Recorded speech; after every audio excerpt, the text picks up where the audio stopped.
கர்த்தர் நிச்சயமாக இயேசு கிறிஸ்து நாமத்திலே ஒவ்வொரு நான் வாழ்த்தி வரவேற்கிறேன். இந்த வீடியோவின் வாயிலாக உங்களை காண்பதிலே நான் மகிழ்ச்சி அடைகிறேன். தேவன் தாமே ஒவ்வொருவரோடு கூட இருந்து இவர்களை ஆசீர்வதித்து நடத்துவதாக. தொடர்ந்து நம்முடைய ஊழியர்களுக்காக அதிகமாய் ஜெபியுங்கள். இப்பொழுது இந்த ஆராதனைக்கு நேராக நாம் கடந்து செல்லலாம். கண்களை மூடி ஜெபிக்கலாம். தகப்பனே துதிக்கிறோம், சோதரிக்கிறோம் அப்பா. இந்த வேலையில் ராஜ சோதரமானவரே அப்பா, தகப்பனே ராஜ சோதரிக்கிறோம். வீடுகளில் இருந்து ராஜ சோதரமானவரே உண்மை ஆராதிக்கும்படியாக எப்பொழுது கிருபைகளுக்காக ராஜா நமக்கு நன்றி செலுத்துகிறோம். தகப்பனே அப்பா, இந்த ஆராதனை காலத்தில் முற்றிலுமாக ஒப்பு கொடுக்கிறோம் அப்பா. தகப்பனே ஆசீர்வதிங்க, எங்களை காத்து ஒப்பு கொடுக்கிறோம். எங்கள் குறைவுகளை மன்னித்து எங்களை தகுதிப்படுத்துங்க ராஜா அப்பா. பாடலை ஆசீர்வதிங்க ராஜா சோதரம், ஆராதனைகளை ஆசீர்வதிங்கப்பா. தேவ வார்த்தைகளை ஆசீர்வதிங்க ராஜா. வார்த்தைகள் எங்கள் வாழ்க்கையில ஒரு நல்ல மாற்றத்தை ஏற்படுத்த உதவி செய்கிற ராஜா. முற்றிலுமாக தாழ்த்தி அர்ப்பணிக்கிறோம் இயேசு கிறிஸ்துவின் நாமத்தின் பிதாவே, ஆமென். அல்லேலூயா. ஒரு பாடலை பாடி கர்த்தருடைய நாமத்தை நாம் மகிமைப்படுத்தலாம். அவர் தோள்களின் மேலே நான் சார்ந்திருப்பதால் கவலை ஒன்றும் எனக்கு இல்லையே என்ற பாடலை கரங்களை தெரிவிச்சாமல் பாடி தேவ நாமத்தை நாம் மகிமைப்படுத்தலாம்.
Yeah.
யாவற்றையும் சந்தித்து நடத்துகிற தேவனாய் இருக்கிறார். அவர் தோள்களின் மேல, அவருடைய வார்த்தையின் மேல நாம் சாய்ந்து கொண்டால் போதும், அவருடைய வார்த்தையை சார்ந்திருந்தால் போதும், தேவன் நம்முடைய எல்லா தேவைகளையும் சந்தித்து அற்புதமாய் நடத்துகிற தேவனாய் இருக்கிறார். அந்த அற்புத தேவனை நாம் கண்களை மூடி கொஞ்ச நேரம் ஆராதிக்கலாமா?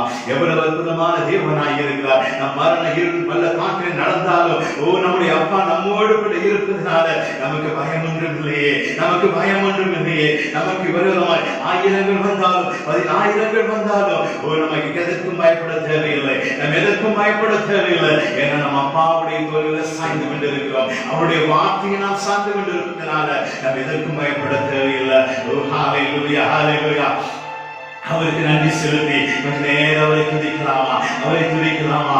ஓ ஹல்லேலூயா. நம்முடைய யெகோவா தேவனை துதிக்கலாம், நம்முடைய யெகோவா அப்பாவை துதிக்கலாம்.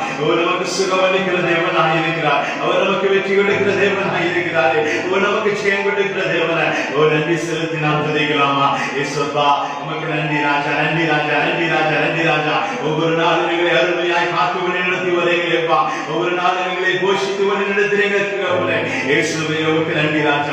கோடான கோடி நன்றிகளை செலுத்துகிற தகவலே, கோடான கோடி நன்றிகளை செலுத்துகிற ராஜா. சுத்திரம் ஆண்டவரே, இது எவ்வளவு அருமையாக எங்களை பாதுகாக்கிறீங்களப்பா. ஓ ஹல்லேலூயா, ஹல்லேலூயா.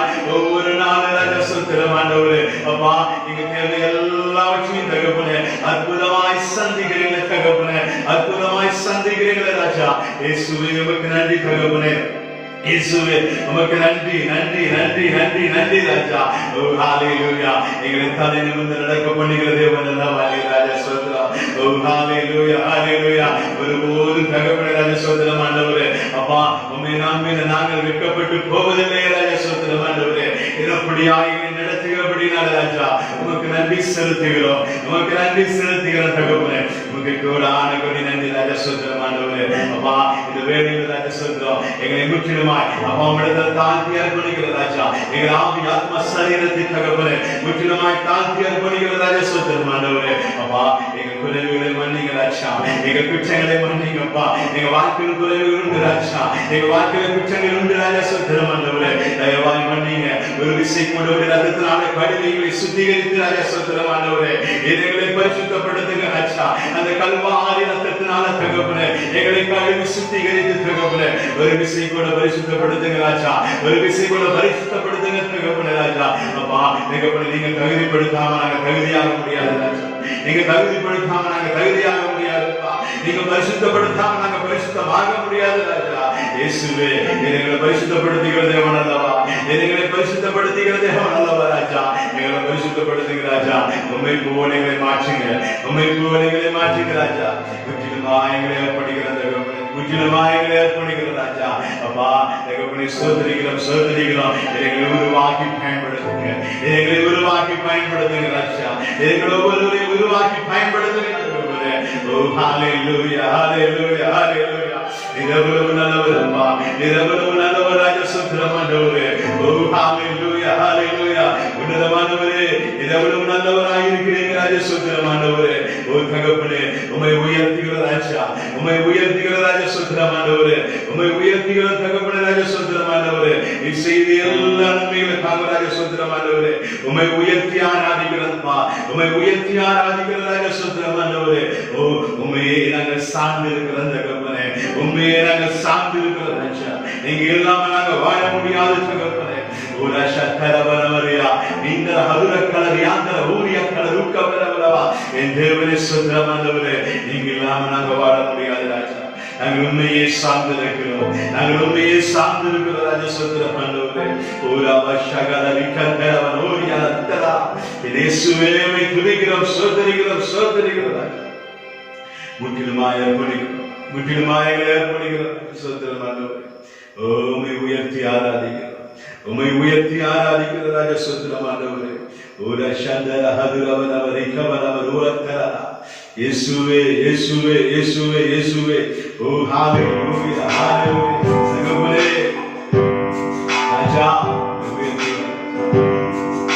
எஸ்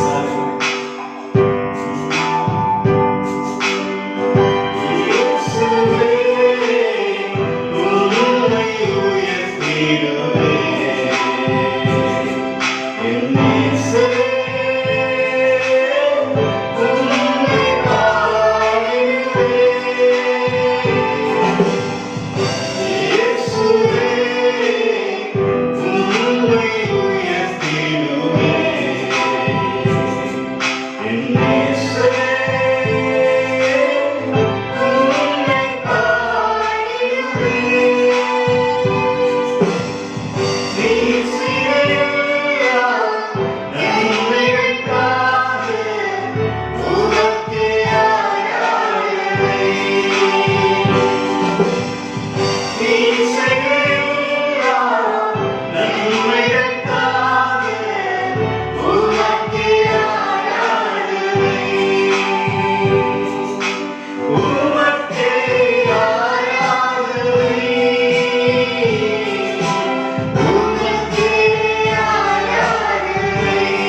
நாங்கள் சோர்ந்து போகிற நேரங்களில் தகப்பனே ராஜா, எங்களுக்கு பலம் கொடுக்கிறவராக இருக்கிறது தகப்பனே, எங்களை உற்சாகப்படுத்தி வழிநடத்துகிற தேவனாக இருக்கிறது ராஜா.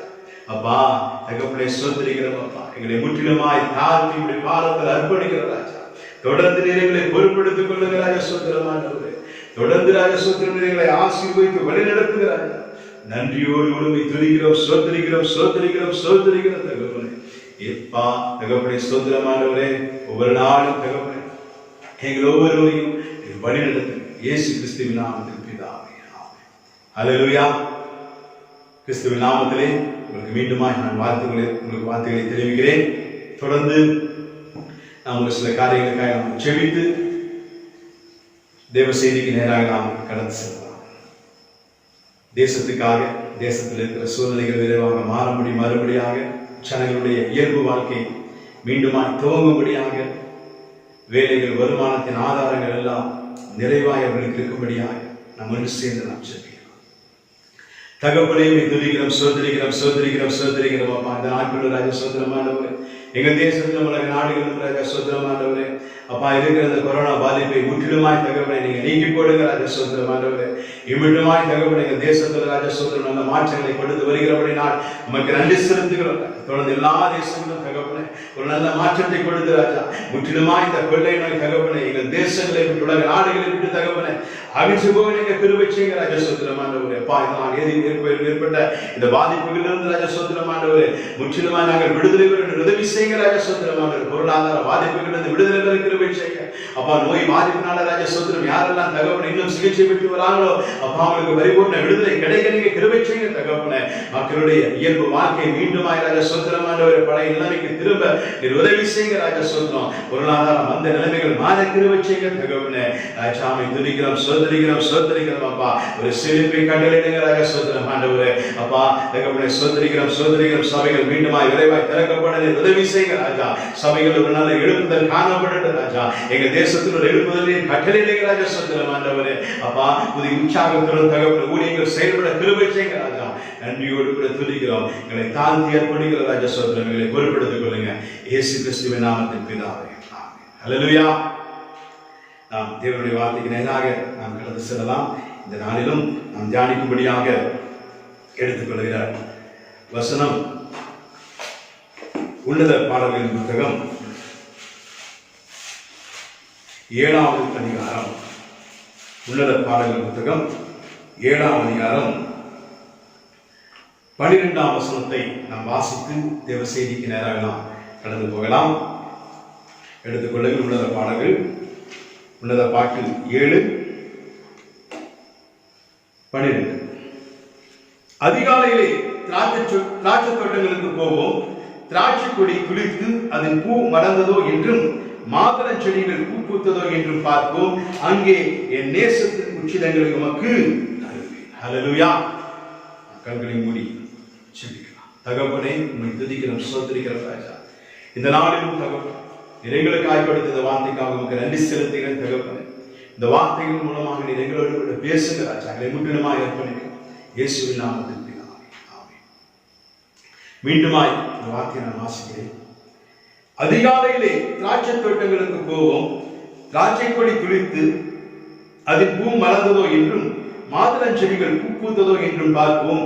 அங்கே என் நேசத்தின் உச்சிதங்களை உமக்கு தருவேன். அங்கே என் நேசத்தின் உச்சிதங்களை உமக்கு தருவேன். இந்த உன்னத பாடல்கள் புத்தகம் வரப்போகிற மணவாளனாகிய இயேசுவை குறித்தும், அந்த வருகை, மணவாளனின் வருகையை எதிர்நோக்கி இருக்கும் மணவாட்டியாகிய, தன்னை அலங்கரித்துக் கொண்டு காத்திருக்கிற மணவாட்டியாகிய சபையை குறித்தும் இந்த உன்னத பாடல்கள் நமக்கு அழகாய் வெளிப்படுத்தி, அந்த மணவாளனின் வருகைக்கு மணவாட்டியாகிய சபை தன்னை எப்படி தகுதிப்படுத்திக் கொள்ள வேண்டும் என்பதையும் இந்த உன்னத பாட்டு நமக்கு அருமையாய் உணர்த்துகிறதை நாம் காண்கிறோம். இதே பவுலும் கிறிஸ்துவின் சபை ஆகிய மணவாட்டியை பற்றியும் கிறிஸ்துவாகிய மணவாளனை குறித்தும் நமக்கு சொல்லி இருக்கிறார். எடுத்துக்கொள்ளலாம். 2 கொரிந்தியர் 11:2 பவுல் எழுதின காரியங்களை நாம் வாசிக்கலாம். நான் வாசிக்கிறேன். நான் உங்களை கற்புள்ள கன்னியாகிய கிறிஸ்து என்னும் ஒரே புருஷனுக்கு ஒப்புக் கொடுக்க நியமித்தபடியால் உங்களுக்கு தேவ வைராக்கியமான வைராக்கியம் கொண்டிருக்கிறேன். நான் உங்களை கற்புள்ள கன்னியாக கிறிஸ்து என்னும் ஒரே புருஷனுக்கு ஒப்புக் கொடுக்க நியமித்தபடியால் உங்களுக்கு தேவ வைராக்கியம் கொண்டிருக்கிறேன் என்று பவுல் சொல்கிறார். இங்கே கிறிஸ்துவை மணவாளனாகவும் சபையை மணவாட்டியாகவும் பவுல் அருமையாக உருவகப்படுத்தி இந்த இடத்துல சொல்லியிருக்கிறார். இதே காரியத்தை வேதத்தின் பல பகுதிகளில் நாம பார்க்கலாம். இதே பவுல் எபேசியருக்கு எழுதிய நிருபத்திலே 5வது அதிகாரம் 23வது வசனத்திலிருந்து 32 வரையுள்ள வசனங்களை நாம் வாசிப்போம் என்றால் அந்த இடத்திலும் கிறிஸ்துவையும் சபையும் குறித்து எழுதப்பட்டிருக்கிறது நாம பார்க்கலாம். மணவாளனாக மணவாட்டியாக அந்த இடத்துல பவுல் உருவகப்படுத்தி எழுதியிருப்பதை நாம பார்க்கலாம். அது 23வது வசனத்துல எப்படியாக ஆரம்பிக்கிறார்? கர்த்தர் சபைக்கு தலையாய் இருக்கிறது போல புருஷனும் மனைவிக்கு தலையாய் இருக்கிறார். இங்கே அந்த மணவாளன் மணவாட்டிக்கு ஒப்பாக கிறிஸ்துவையும் சபையும் அந்த இடத்துல பவுல் சொல்லுகிறார். அதே கடைசி வசனத்துல, அதாவது நான் சொல்ல அந்த வேத பகுதியில அந்த 33வது வசனத்துல 32வது வசனத்துல என்ன சொல்லுகிறார் என்று பார்ப்போம் என்றால், இந்த ரகசியம் பெரியது, நான் கிறிஸ்துவை பற்றியும் சபையை பற்றியும் சொல்லுகிறேன் என்று சொல்லுகிறார். கணவன் மனைவி எப்படி இருக்க வேண்டும் என்பதை குறித்து சில ஆலோசனைகள் சொல்லிவிட்டு இறுதியாக அந்த இடத்துல சொல்லுகிறார், இந்த ரகசியம் பெரியது, நான் கிறிஸ்துவை பற்றியும் சபையை பற்றியும் சொல்லுகிறேன் என்று சொல்லுகிறார். இந்த இடத்துல ஒரு மணவாளனுக்கும் மணவாட்டிக்கும் ஒப்பாக கிறிஸ்துவும் சபையும் ஒப்பிட்டு அவர் அந்த காரியத்தை அவர் வெளிப்படுத்துகிறார். அதே நாம் வாசித்த அந்த வேத பகுதியில கூட 27வது வசனத்துல பவுல் என்ன சொல்லியிருக்கிறார் என்றால், காரை திரை முதலானவை ஒன்றும் இல்லாமல் பரிசுத்தமும் பிழையற்றதுமான மகிமையுள்ள சபையாக அதை தமக்கு முன் நிறுத்திக் கொள்வதற்கும் தம்மை தாமே அதற்காக ஒப்புக் கொடுத்தார். இயேசு சிலுவையில் எதற்காக ஒப்புக் கொடுத்தார்? காரை திரை அற்ற சபையாக இந்த மணவாட்டி சபையை தமக்கு முன்பாக நிறுத்துவதற்காக. எப்படி மணவாட்டி காரை திரை அற்றவளாக பரிசுத்தமாக எதிர்பார்ப்பானோ அதே போல தான் கிறிஸ்துவும் மணவாட்டியாகிய சபையை பரிசுத்தமாக கரைதிரையற்ற சபையாக பரிசுத்தமாகிய ஒரு சபையாக கர்த்தர் எதிர்பார்க்கிறார் என்று பவுல் இந்த இடத்துல அழகாக ஒப்புமைப்படுத்தி இந்த இடத்துல சொல்லுகிறார். கரைதிரையற்ற சபையாக இருக்க வேண்டும் என்று நாம் வாசித்த அந்த உன்னத பாடல் புத்தகத்திலே நம்ம வாசித்த பகுதியில நாம் பார்க்கிறோம். அந்த கடைசி வரி, அங்கே என் நேசத்தின் உச்சிலைகளை உமக்கு தருவேன். திராட்சை தோட்டத்திலே என் நேசத்தின் உச்சிலைகளை உமக்கு தருவேன் என்று அந்த மணவாட்டியானவள் மணவாளனுக்கு சொல்வதாக இந்த இடத்துல நம்ம பார்க்கிறோம். மணவாளன் சபையாகிய மணவாட்டியை சந்திக்க வரும் பொழுது மணவாட்டியானவள் காரை திரை, அதாவது சபையாகிய மணவாட்டியானவள் காரை திரை அற்ற சபையாக பரிசுத்தமான சபையாக இருக்க வேண்டும் என்பதை தேவன் எதிர்பார்க்கிறார். அதுதான் சபை தேவனுக்கு தரப்போகிற, மணவாளனாகிய தேவனுக்கு தரப்போகிற நேசத்தினுடைய உச்சிதம். நேசத்தினுடைய உச்சிதம் என்றால் நேசத்தினுடைய மேன்மை, உயர்ந்த ஒரு அன்பை அது வெளிப்படுத்துகிறதா இருக்கிறது. அப்ப மணவாட்டியாகிய சபை நேசத்தின் உச்சிதமாக எதை தர வேண்டும் என்றால் காரை திரை அற்ற பரிசுத்த வாழ்க்கையை தான் மணவாளனுக்கு. ஒரு மணமகன் எப்படி தன்னுடைய கரை திரை அற்ற வாழ்க்கையை நேசத்தின் உச்சிதமாக மணவாளனுக்கு தருகிறாரோ அதே போலத்தான் மணவாட்டியாகிய சபையும் வரப்போகிற கிறிஸ்து இயேசுவாகிய மணவாளனுக்கு கரை திரை அற்ற பரிசுத்த வாழ்க்கையை நேசத்தின் உச்சிதமாக தர வேண்டும் என்பதை தேவன் எதிர்பார்க்கிறார். ஹல்லேலூயா. அந்த பரிசுத்தமான வாழ்க்கையை நாம் பாதுகாத்து நேசத்தின் உச்சிதங்களை வரப்போகிற கிறிஸ்துவுக்கு நாம் தர வேண்டும் என்றால் நம்முடைய வாழ்க்கையை நாம் பாதுகாத்துக் கொள்ள வேண்டும். நம்முடைய வாழ்க்கை ஒரு பாதுகாக்கப்பட்ட வாழ்க்கையாக இருந்தால் மாத்திரமே நாம் நேசத்தின் உச்சிதங்களை தேவனுக்கு நாம் தர முடியும். நம்முடைய வாழ்க்கை பரிசுத்தமான வாழ்க்கையை தேவனுக்கு நேசத்தின் உச்சிதங்களாக நாம் தர வேண்டும். ஒரு பாதுகாப்பான வாழ்க்கை நமக்கு இருக்கு. இதைத்தான் உன்னத பாட்டு 4:12 வாசிக்கும் போது அந்த இடத்துல அழகாக சொல்லப்படுகிறது, என் சகோதரியே, என் மணவாளியே, நீ அடைக்கப்பட்ட தோட்டமும் மறைவு கட்டப்பட்ட நீரூற்றும் முத்திரிக்கப்பட்ட கிணறுமாக இருக்கிறாய். இந்த இடத்துல அடைக்கப்பட்ட தோட்டம் என்பது மணவாட்டியினுடைய கற்புள்ள வாழ்க்கையை இந்த இடத்துல காண்பிக்கிறது. அப்ப அடைக்கப்பட்ட தோட்டம் எந்த ஒரு காரியமும் உட்புகாத ஒரு தோட்டம், தோட்டத்தை கெடுக்கிற எந்த ஒரு காரியம் அந்த இடத்துல உட்புகவில்லை என்றால் அந்த தோட்டம் செழிப்பாயிருக்கும். நம்முடைய பரிசுத்த வாழ்க்கையில எந்த ஒரு காரியங்களும் உள்ளே புகாமல், எந்த ஒரு அசுத்தப்படுத்துகிற காரியங்கள் நம்முடைய பரிசுத்த வாழ்க்கையில் உள்ளே புகாமல் இருந்தால் நம்முடைய தோட்டம் ஒரு அடைக்கப்பட்ட தோட்டம். நம்முடைய வாழ்க்கை அடைக்கப்பட்ட வாழ்க்கை. நம்முடைய வாழ்க்கை வசனத்தினால் வேலையடைக்கப்பட்ட வாழ்க்கையாக. வசனம் தான் நம்மளை வேலையடைக்கும். ஆதாம் ஏவாளுடைய வாழ்க்கையில பார்க்கும் பொழுது பிசாசு எளிதாக சென்று அந்த குடும்பத்தில் ஒரு பிரச்சனை உண்டு பண்ணுகிறான். அவருடைய பரிசுத்த வாழ்க்கையை கெடுக்கிறான். பாவத்தை உள்ளே நுழைக்கிறான். ஏன்? வசனத்தினால வேலையடைக்கிறார். அதே இயேசு கிறிஸ்து 40 நாட்கள் உபவாசத்தை முடித்து காணப்படும் பொழுது பிசாசு சோதிப்பதற்காக வருகிறார். அப்ப இயேசு கிறிஸ்து வசனத்தினால வேலையடைத்தவராய் காணப்பட்டதனால பிசாசு உள்ளே நுழைய முடியல. அப்ப நம்முடைய வாழ்க்கை வசனத்தினால வேலையடைக்கப்பட்டு இருக்கும் என்றால், அடைக்கப்பட்ட வாழ்க்கையாக, அடைக்கப்பட்ட தோட்டமாக இருக்கும் என்றால் நம்முடைய வாழ்க்கை பரிசுத்தமாக இருக்க முடியும். பரிசுத்தமான நம்முடைய வாழ்க்கையை தேவன் வருகிற நாளிலே நம் நேசத்தின் உச்சிதங்களாக தேவனுக்கு நாம் தர முடியும். வசனத்தினால வேலையடைக்கவில்லை என்றால் ஆதாம் ஏவாளின் வாழ்க்கையை போல நம்முடைய வாழ்க்கையும் பாவத்தில் விழுந்த ஒரு வாழ்க்கையாய் மாறிவிடும். நம்முடைய நேசத்தின் உச்சிதத்தை தேவனுக்கு நாம் தர முடியாது. அடைக்கப்பட்ட தோட்டமாக நம்முடைய வாழ்க்கை இருக்கணும். நம்முடைய வாழ்க்கை பரிசுத்தமாக இருக்க வேண்டும் என்றால் வசனத்தை வேலையடித்துக் கொள்ளணும். இன்னும் ஒரு காரியம் செய்ய வேண்டும் என்றால் நம்முடைய வாழ்க்கையை நாம் ஆராய்ந்து பார்க்கலாம். ஏன்னா தந்திரமாய் சில காரியங்களை பிசாசு நமக்குள்ள ஏறிவிட்டு நம்முடைய பரிசுத்த வாழ்க்கையை கெடுக்க நினைப்போம். ஏன்னா அதுக்குன்னு நாம் வகை தேடிக்கொண்டு இருக்கிறான் என்று பார்க்கிறோம். அதே உன்னத பாடல்கள் 2:15 நம்ம வாசிக்கும் பொழுது, உன்னத பாட்டு 2ஆம் அதிகாரம் 15வது வசனத்துல நம்ம வாசிக்கும் பொழுது மாணவாட்டி அழகா சொல்றான், திராட்சை தோட்டங்களை கெடுக்கிற குடிநரிகளையும் சிறுநரிகளையும் நமக்கு பிடியுங்கள். நம்முடைய திராட்சை தோட்டங்கள் பூவும் பிஞ்சுமா இருக்கிறதே. திராட்சை தோட்டங்களை கெடுக்கிற குடிநரிகளையும் சிறுநரிகளையும் நமக்கு பிடியுங்கள். குடிநரிகளும் சிறுநரிகளும் திராட்சை தோட்டத்தின் விளைச்சலை கெடுப்பது போல பிசாசு தந்திரமாய் சில காரியங்களை நம்முடைய வாழ்க்கைக்குள்ள அனுப்பி நம்முடைய பரிசுத்த வாழ்க்கையை கெடுக்க நினைப்பான். நரி தந்திரத்தை குறிக்கிறது. பிசாசு அப்படியே சில காரியங்களை தந்திரமாய் நம்முடைய வாழ்க்கையில் அனுப்பி நம்முடைய பரிசுத்த வாழ்க்கையை கெடுக்க இருப்பதை நான் கவனித்து பார்த்து நம்முடைய வாழ்க்கையை கெடுக்கிற வருகிற நரிகளை நம்முடைய வாழ்க்கையை விட்டு அப்புறப்படுது. அப்புறப்படுத்தி வாழ்ந்தால்தான் நம்முடைய வாழ்க்கையானது அடைக்கப்பட்ட தோட்டத்தை போல காணப்படும். தேவன் வரும் பொழுது நம்முடைய நேசத்தின் உச்சிதத்தை தேவனுக்கு பரிசாக கொடுக்க முடியும். நம்முடைய பரிசுத்த வாழ்க்கையை தேவனுக்கு பரிசாக கொடுக்க முடியும். நமக்கு விரோதமாக பிசாசு 3 விதமான காரியங்களை அனுப்புகிறார். 3 விதமான நரிகளை அனுப்புகிறார். என்னவென்றால் உலகம், மாமிசம், பிசாசு.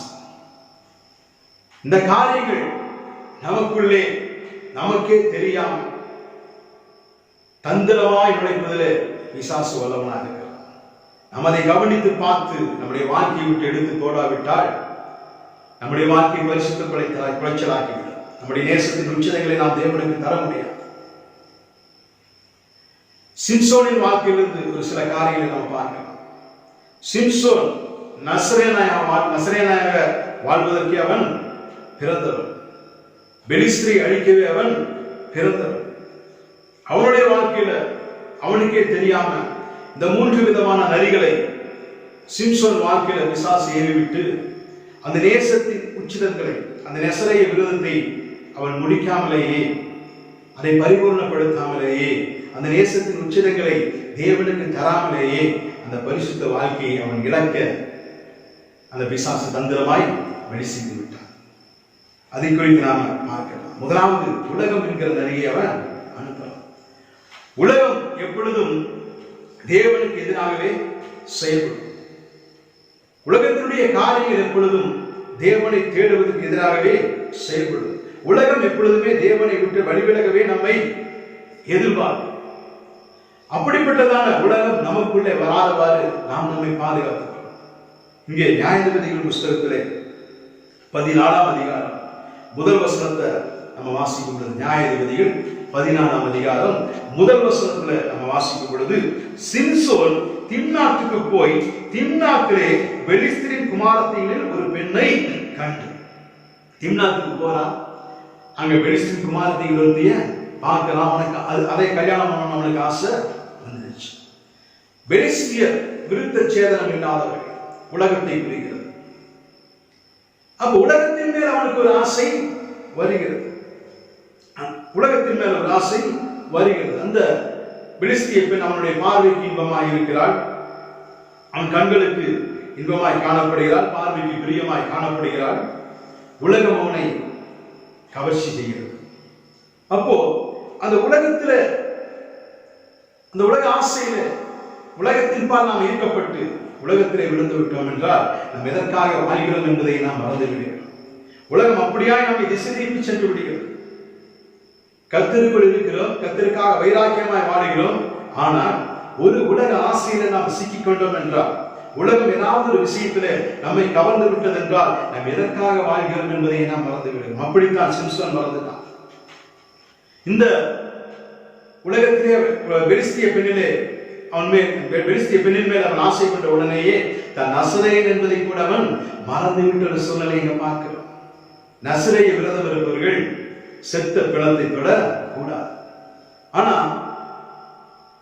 இந்த பெண்ணை சந்தித்து விட்டு திரும்பி வரும் பொழுது அவன் என்ன செய்கிறான் என்றால், செத்த அந்த பெண்ணை சந்திக்க திருமணத்துக்காக சென்று கொண்டிருக்கும் பொழுது, பெண்ணை சந்தித்து விட்டு இரண்டாவது திருமணத்துக்காக சென்று கொண்டிருக்கும் பொழுது, முதலாவது அவர் கொன்ற சிங்கத்தின் உடலிலே, முதல் முறை போகும் பொழுது அந்த சிங்கத்தை கொன்ற உடலிலே, இப்ப சாகும்போது போகும்போது அங்க தேன் கட்டி இருக்குது. அந்த தேனை எடுத்து வருகிறான். இறந்த உடலை அவன் தொடுகிறான். அங்கேயே அவனுடைய நசரேய விரதம் அவுட் ஆயிரும். அப்போ எதற்காக வாழுகிறோம்? தான் ஒரு நசரேயன் என்பதையே அவன் இந்த உலகத்திலே மயங்கி விட்டதனால மறந்து விடுகிறான். இந்த உலக ஆசைகள், உலக மயக்கங்கள், உலகத்தின் மேல் இருக்கிறதான மோகம், நாம் எதற்காக வாழ்கிறோம், நாம் எதற்காக பிடிக்கப்பட்டு இருக்கிறோம் என்பதையே நம்மை மறக்க செய்யும். தந்திரமாய் மறக்க செய்யும். தந்திரமாய் உலகத்தின் பக்கம் நம்மை இழுத்து விடும். அப்ப அந்த உலகம் என்கிற நரியை நாம் கண்டுகொண்டு நம்முடைய தோட்டத்தை விட்டதை துரத்தலாம். இல்லை என்றால் நம் நேசருக்கு கொடுக்க வேண்டிய உச்சனைகளை நாம் கொடுக்க முடியாது. நம்முடைய பரிசுத்த வாழ்க்கையை நாம் இழந்துவிட நேரிடும். இதே நோவா என்ற ஒரு மனிதன் வாழ்ந்தான். அவன் வாழ்ந்த நாட்கள்ல பூமி சீர்கெட்டதாய் இருந்தது, ஒழுக்கக்கேடாய் மக்கள் வாழ்ந்தாங்க. அப்படி வாழ்ந்த சூழ்நிலையிலுமே நோவா அந்த உலகத்தோடு சார்ந்து வாழல, உலகத்தை ஜெயித்தவனாக வாழ்ந்தான்.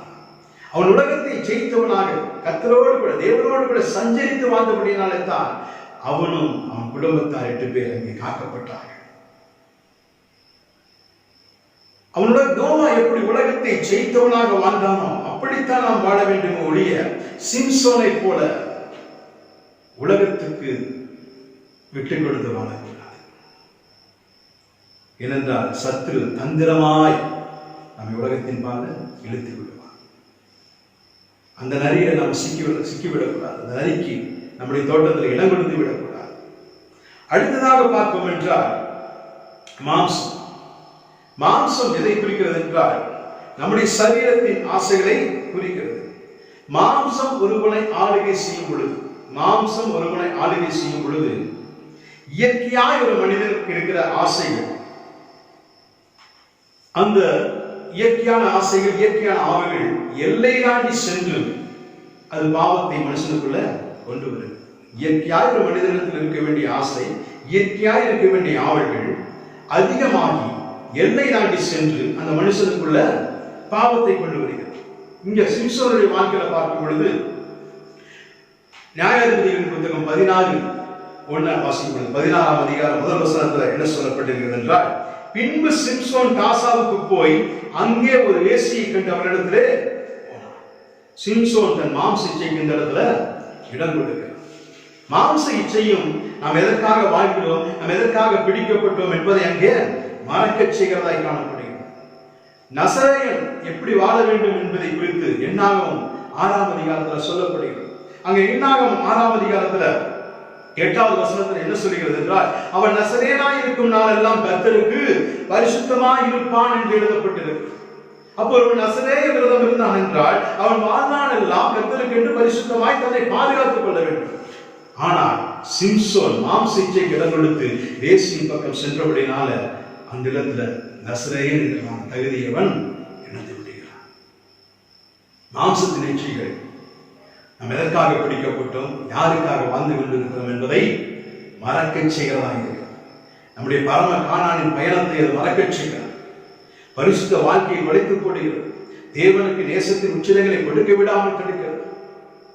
மாம்சத்தின் இச்சைகளுக்கு நாம இடம் கொடுக்கக்கூடாது. அதிகமாய் சாப்பிடுகிற காரியம் மாம்சத்தின் இச்சை தான். உடலின் தேவைக்குத்தான் உணவை தவிர உணவுக்காக உடல் இருக்கக்கூடாது. சரீரத்துக்கு தேவைதான் சாப்பாடு, சாப்பாட்டுக்காக உடலை வளர்க்கக்கூடாது. இதே காரியத்தை தானியேல் காரியத்தை பார்க்கும் பொழுது அவன் மாம்சத்தில வெற்றி பெற்றவனாக காணப்படுகிறான். ராஜாவின் போஜனத்தை அவன் தள்ளிவிட்டு அது தன்னை தீட்டுப்படுத்த கூடாது என்பதில் அவன் உறுதியாய் காணப்படுகிறான். அவன் ராஜாவின் போஜனத்தை தள்ளிவிட்டபடினால அவன் ஒன்று தாழ்ந்து போல தேசத்துல எல்லாரையும் காட்டிலும் உயர்ந்த பதவியில் இருந்தான்.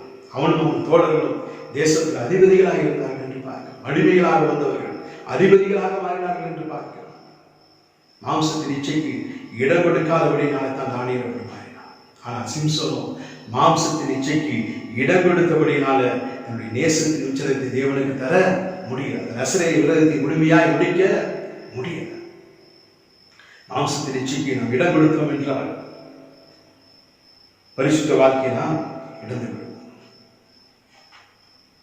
கலாத்தியர் 5ஆம் அதிகாரத்துல மாம்சத்தின் இச்சைகள் பட்டியலிடப்பட்டிருக்கிறது. 5:19 அதிகாரத்திலிருந்து 5வது அதிகாரம் 19வது வசனத்திலிருந்து 21 வசனங்கள் வரைக்கும் வாசிக்கும் பொழுது அந்த பட்டியலை நாம காண்கிறோம். விபச்சாரம், வேசித்தனம், அசுத்தம், காம விகாரம், விக்கிரக ஆராதனை, பிடிசூனியம், பகைகள், விரோதங்கள், வைராக்கியங்கள், கோபங்கள், சண்டைகள், பிரிவினைகள், மார்க்க வேதங்கள், பொறாமைகள், கொலைகள், வெறிகள், களியாட்டுகள், இப்படியாய் பல காரியங்கள் மாம்சத்தை கரைபடுத்த பிசாசினால் பயன்படுத்தப்படுகிறது. எந்த விதத்திலும் அந்த தந்திரமான காரியங்களுக்கு நாம் இடம் கொடுக்காமல் நம்முடைய மாம்சம் கரைபடாமல் நாம் பாதுகாத்துக் கொண்டோம் என்றால் நம் தேவனுக்கு நம்முடைய நேசத்தின் உச்சிலங்களை பரிசுத்தமான வாழ்க்கையை பரிசாக கொடுக்க முடியும்.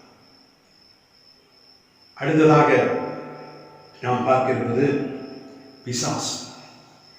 சோதனைக்காரனாகிய பிசாசு நம்மை தேவனுடைய வழிகளை விட்டு விலகச் செய்வதிலே, நம்மை அழிப்பதிலே அவன் கவனமாய் இருப்பான். பண்ற வேலை என்ன அப்படின்னா, நம்மை பற்றி தேவனிடத்துல குறை சொல்லுவான்.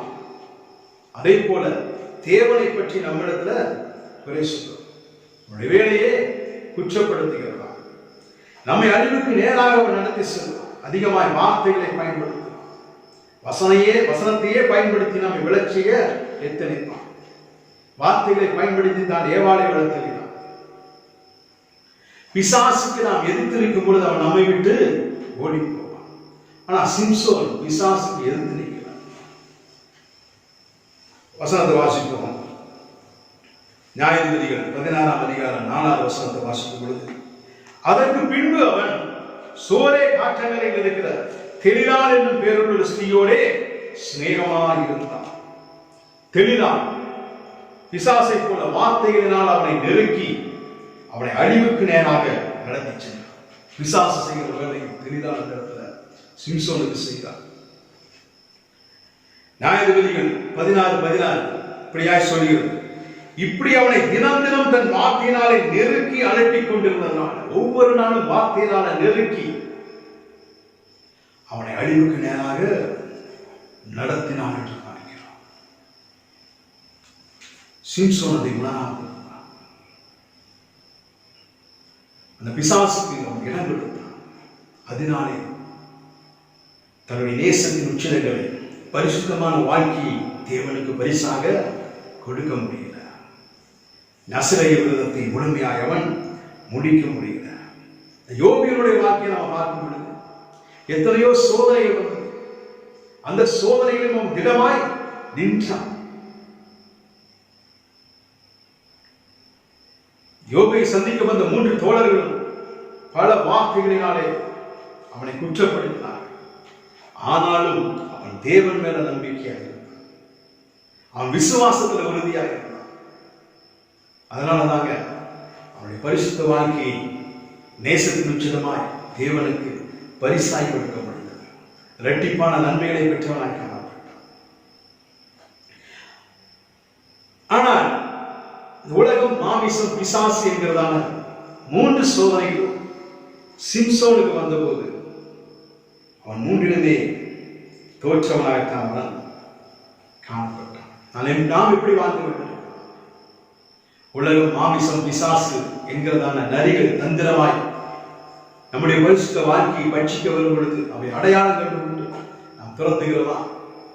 இல்லை, அவற்றை அனுமதித்து நம்முடைய பரிசுத்த வாழ்க்கையை கெடுத்துக் கொள்கிறோமா? சிம்சோனை போல சிம்சோன் 300 நரிகளை பிடித்து வாளோடு வாள் சேர்த்து பந்தத்தை இணைத்து கட்டி பெலிஸ்தரின் வெள்ளாமையை அவன் கெடுத்து போட்டான்.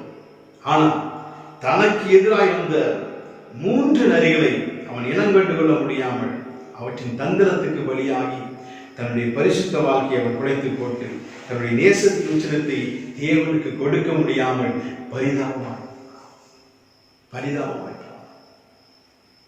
நம்முடைய வாழ்க்கை எப்படி இருக்கிறது? சிறுநரிகளுக்கும் குடிநரிகளுக்கும் நாம் இடம் கொடுத்துக் கொண்டிருக்கிறோம். உலகம், மாமிசம், பிசாசு என்கிறதான வகையில சத்ரு அனுப்பி கொண்டிருக்கிற நரிகளுக்கு நாம் இடம் கொடுத்துக் கொண்டிருக்கிறோம். ஆராய்ந்து பார்க்கலாம். நம்முடைய வாழ்க்கையை ஆராய்ந்து பார்த்து நம்முடைய இந்த திராட்சை தோட்டத்திலே இந்த நரிகளை பிடித்து நாம் அழிப்போம் என்றால் நம்முடைய தோட்டம் அடைக்கப்பட்ட தோட்டமாய் காண முடியும். வேத வசனத்தினால நம்முடைய தோட்டத்தை அடைத்து நரிகளுக்கு இடம் கொடுக்க, பிசாசுக்கு இடம் கொடுக்க நம் தோட்டத்தை அடைத்து பாதுகாப்போம் என்றால் அவர் வருகையிலே நம்முடைய பரிசுத்த வாழ்க்கையை நேசத்தின் உச்சிதங்களாக தேவனுக்கு தர முடியும். நம் தலைகளை தாழ்த்தி கண்களை முடிச்சிருக்கலாம். தகப்பனையும் சோதரிக்கிறோம். இந்த நாளில் சொல்கிறேன், மனவாட்டியாகிய சபை மனவாளனுக்கு நேசத்தின் உச்சிதங்களை தர வேண்டும் என்று பார்த்து சொல்றார். கரைதலையற்ற சபையாக, பரிசுத்தமுள்ள சபையாக சொல்றார். நாங்களும் சந்திக்க ஆயத்தப்பட வேண்டும் என்பதை குறித்து பார்த்து சொல்றார். அப்பா, எங்கள் பரிசுத்த வாழ்க்கையை கெடுக்க பிசாசு தந்திரமாய் எழுப்புகிற குடிநரிகளை குறித்து, சிறுநரிகளை குறித்து நாங்கள் பார்த்த உலகம், மாம்சம், பிசாசு என்கிற விதத்தில் சத்து தந்திரமாய் எங்கள் வாழ்க்கைக்குள்ள குடிநரிகளை, சிறுநரிகளை அனுப்பி தகப்பன எங்கள் பரிசுத்த வாழ்க்கையை கெடுக்க எத்தனைத்துக் கொண்டிருக்கிறார். அப்பா, அந்த குடிநரிகளை, சிறுநரிகளை தகப்பனை அடையாளம் கண்டுபிடித்து தகப்பன ராஜசோதரமானவரை எங்கள் தோட்டத்தை விட்டு துரத்த நிறைகளுக்கு உதவி செய்கிறார். நீர் எங்களுக்கு கொடுத்த வாழ்க்கையை பரிசுத்தமாய் பாதுகாத்து தகப்பன உம்முடைய வருகையில ராஜசோதரம் நேசத்தின் உச்சிதங்களாக தகப்பன எங்கள் பரிசுத்தமான வாழ்க்கையை உம்முடைய பாதத்தில் படைக்க நீர் எங்களுக்கு உதவி செய்கிறார். எங்கள் அர்ப்பணிக்கிற தகப்பன முற்றிலுமாய் எங்களை காத்துக் கொள்ளுகிறார். பரிசுத்தமாய் வாழ உதவி செய்ய தகப்பன முற்றிலுமாய் எங்களை தாழ்த்தி அர்ப்பணிக்கிறோம். இயேசு கிறிஸ்துவின் நாமத்தில் பிதாவே, ஆமென். என் ஆத்மாவை கர்த்தரை ஸ்தோத்திரி, என் முழு உடலை பரிசுத்த நாமத்தை ஸ்தோத்திரி, என் ஆத்மாவை கர்த்தரை ஸ்தோத்திரி, கர்த்தர் செய்த சகல உபகாரங்களை மறவாதே. ஆமென். God bless you.